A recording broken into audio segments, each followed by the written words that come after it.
Go on. Procrastination. Don't procrastinate. That's the first thing I heard when I walked in the doors here. And I thought, oh, I better stay on top of it. A concise public speaking handbook written by Stephen and Susan Beebe. They talk about giving yourself at least a week to prepare for a speech. And I gave myself probably 2 days. Martin Luther King's speech, my past speech, I gave myself a lot of time. It was a lot of research, and I did really enjoy that speech. It turned out to be one of my favorite. I learned so much about his past speeches. For instance, they were very poetic. The speeches, I Have a Dream and I've Been to the Mountaintop, they will forever be with me. And I do thank Dr. Phil for that, because I wouldn't have researched MLK as much as I did. And so I really learned a lot, and it's like really special to me.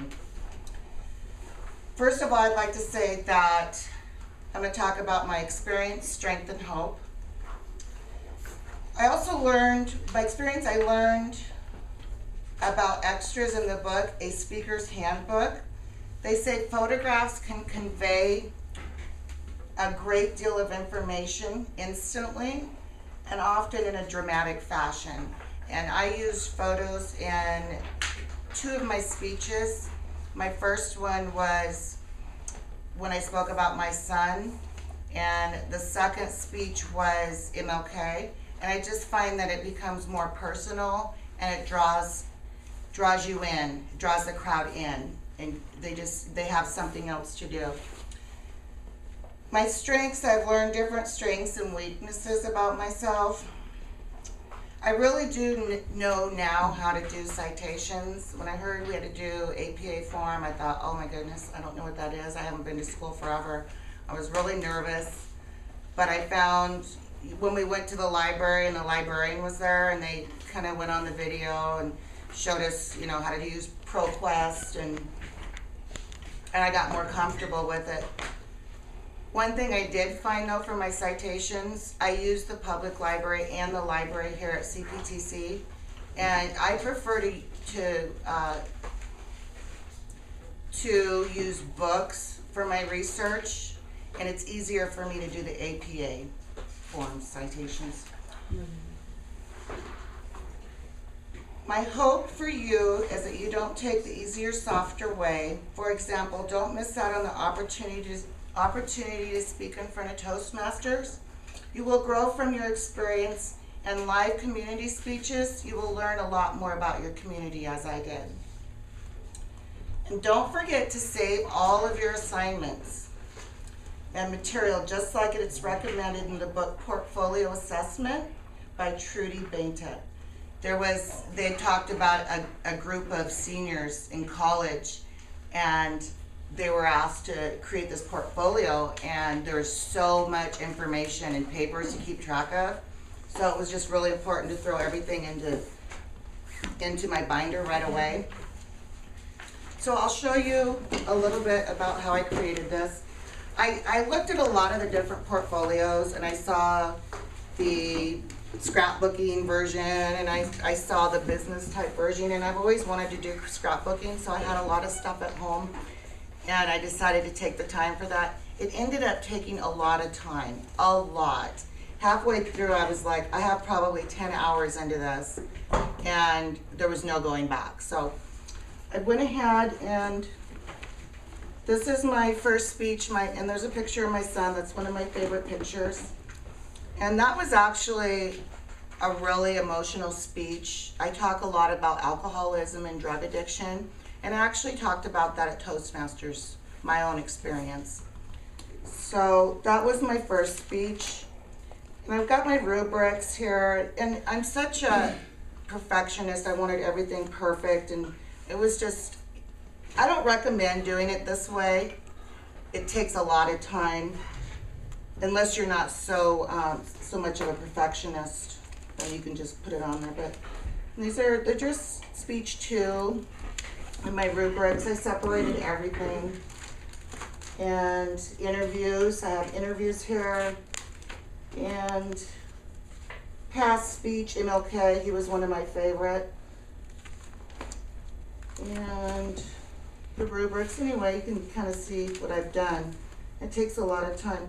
I just wanted to share with you a couple of things in here. One of them was about the Toastmasters. They were rubrics. We call them rubrics here. And their rubrics were a little bit, the rubrics that Dr. Phil gave us were a little bit different. And they look like this, as you may know. So they don't look like the normal rubric. So I'll just give you the introduction of my speech at Toastmasters so you'll understand what one of the Toastmaster we're talking about. I said, twisted is my background. I have known since I was a small child that I was adopted. My life at the age of 11 was traumatically changed. My adopted mother abducted me at age 11. I lived in hiding for years. I wasn't able to go to school, and I was forever changed. As an adolescent, I never seemed to fit in. I turned to drugs and alcohol, and not until the age of 39 was I able to find the recovery that I so desperately needed. So what I took for this class was I took it as an opportunity to heal and grow and to learn. So I talked about addictions in the family. I talked about some really tough stuff. And I made that decision. I said to myself, do I want to talk about this stuff and continue to heal and learn and grow? Or do I want to take the easier, softer way? So I decided to go ahead and talk about difficult situations. And one of the rubrics that I got back from the Toastmaster, she said, she was actually a doctor, and I just really adored her. She said, this was one of the most profound, amazing stories I have ever heard. You will be an excellent counselor. It was heartfelt and moving and brilliant. Keep perfecting your story. Give it often, and you will inspire many. So I really liked that. I put that there. And then I'm going to share with you some humor. I'm going to switch to humor. And I won't even read it because it's the funniest thing. Holidays are always really funny. Something really funny always happens. And this particular holiday, it was Christmas. I met my sisters. We're always getting together on holidays. And she has 2 small children. At the time they were, I'm going to guess that Ashley, my niece, was 11 and my nephew was probably 6. And now they're teenagers and in their 20s and stuff.